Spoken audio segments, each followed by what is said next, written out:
अभिवादे भवता धम्मो धम्मं नमामि सुपटिपन्नो भगवतो सावक संघो सतयेनं कतं सवापराधं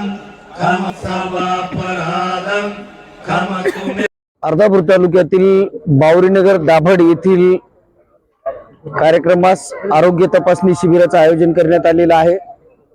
जीवन बहुउद्देशीय सेवाभावी संस्थेतर्फे हे आयोजित करण्यात आलेले आरोग्य तपासणी शिबिराचं आपण जाणून घेऊया।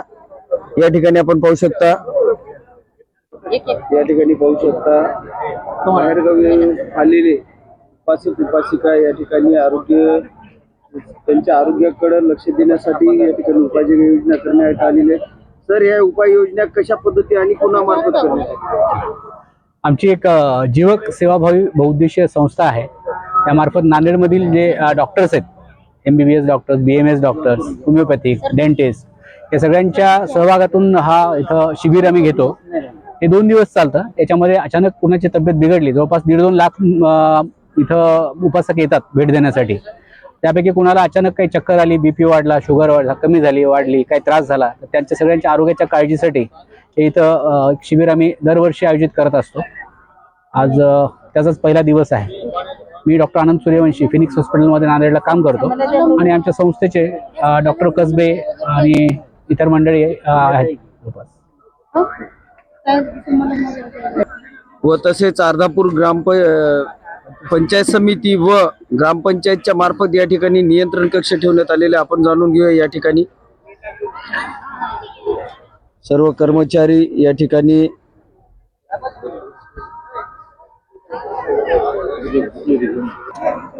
सर, या कार्यक्रमाबद्दल आपण काय माहिती द्याल? बावरीनगर दाभड येथे अखिल भारतीय 39वी धम्म परिषदेच्या अनुषंगाने जिल्ह्याचे माननीय जिल्हाधिकारी राहुल कर्डेले साहेब, जिल्हा परिषदेच्या मुख्य कार्यकारी अधिकारी माननीय मेघना कावले मॅडम, माननीय तहसीलदार शिंदे साहेब, गट विकास अधिकारी UD तोटावड साहेब यांच्या मार्गदर्शनाखाली आमचे पंचायत समितीचे विस्तार अधिकारी गर्जे साहेब, तसेच विविध विभागाचे अधिकारी रेवण व ग्रामपंचायत दाभड येथील आमचे ग्रामपंचायत अधिकारी गमेश साहेब, सरपंच मॅडम, सूर्यवंशी मॅडम यांनी जे या ठिकाणी येणारे जिल्ह्यामधून किंवा महाराष्ट्रामधून जे येणारे उपासक उपासिका आहे त्यांना चांगल्या सोयी सुविधा मिळण्यासाठी या धम्म परिषदेमध्ये प्रशासनाकडून नियोजन केलेलं आहे। विशेषतः पिण्याच्या पाण्याचे नियोजन केलेले आहे। त्याच्यानंतर आरोग्यविषयक सोयी सुविधा या ठिकाणी तालुका आरोग्य अधिकारी डॉक्टर श्रीकांत देसाई, वैद्यकीय अधिकारी डॉक्टर सावंत साहेब यांच्या मार्गदर्शनाखाली सर्व आमच्या ANM, MPW सर्व आरोग्याच्या टीम या ठिकाणी सेवा देत आहे।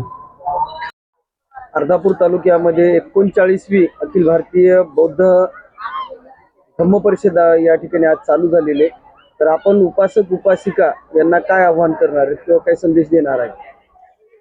मी डॉक्टर मिलिंद भालेराव, बावरीनगरशी आम्ही स्वयंसेवक या नात्याने अनेक वर्षांपासून जोडलेलो आहोत।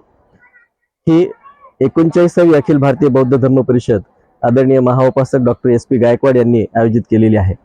सन 1988 पासून सातत्याने या परिषदेचं ते आयोजन करत आलेले आहेत. देश विदेशातून अनेक विद्वान भिक्खूंनी येथे त्यांनी पाचारण केलेलं आहे व त्यांच्या धम्मदेसनेने सर्व उपासक वर्ग हा लाभान्वित झालेला आहे. याही वर्षी पूजनीय भदन धम्मसेवकजी महास्थवीर यांच्या अध्यक्षतेखाली ही परिषद संपन्न होणार आहे. श्रीलंकेहून खास या परिषदेकरिता आलेले पूजनीय भदंत अतुल्य रतन थेरो हे श्रीलंकेचे माजी खासदार सुद्धा आहेत. ते या परिषदेचे उद्घाटक म्हणून आपल्याला लाभलेले आहेत. त्याचप्रमाणे श्रीलंकेहून अन्य काही भिक्खू सुद्धा इथे आलेले आहेत. त्याचप्रमाणे श्रीलंकेचे माजी मंत्री डॉक्टर चन्ना जयसुमन हे सुद्धा या परिषदेमध्ये उपस्थित राहण्यासाठी आलेले आहेत. सर्व उपासक आणि उपासिका दरवर्षी हजारो लाखोंच्या संख्येने येथे उपस्थित असतात. याही वर्षी ही गर्दी उच्चांक गाठेल याचा आम्हाला विश्वास आहे. याद्वारे आपल्याद्वारे मी एक जनतेस आवाहन करू इच्छितो की आपण सर्वांनी शुभ्र वस्त्र परिधान करून या परिषदेमध्ये सम्मिलित व्हायचं आहे. इथे कुठल्याही प्रकारचा गोंधळ होत नाही, कारण परिषदेचा विषयच हा आहे की त्यांना धम्मदेसनेने आम्हाला लाभान्वित करायचा आहे. बुद्धाचा शांतीचा करुणेचा संदेश सर्वदूर पोहोचवायचा असल्यामुळे इथे कुठल्याही प्रकारचा दुसरा कुठलाही वेगळा अर्थ इथे कोणताही काढत नाही. आणि इथे इतर कुठल्याही कारणासाठी जर कुणी मागच्या वर्षी किंवा काही घटना घडल्या, आम्हाला पोलीस प्रशासनाने नंतर सांगितले की काही रात्रीच्या वेळी काही मुलं जे समाजकंटक असतात ती कोणाचीही नसतात, त्या लोकांनी काही गोंधळ घातल्याचं सांगण्यात आलं. परंतु अशा कुठल्याही गोष्टीला न घाबरता, कारण एखाद दुसरा असा अपवाद कुठेही घडू शकतो, परंतु त्याकरिता पोलीस प्रशासन सज्ज आहे, तसेच आपले स्वयंसेवक सुद्धा सज्ज आहेत.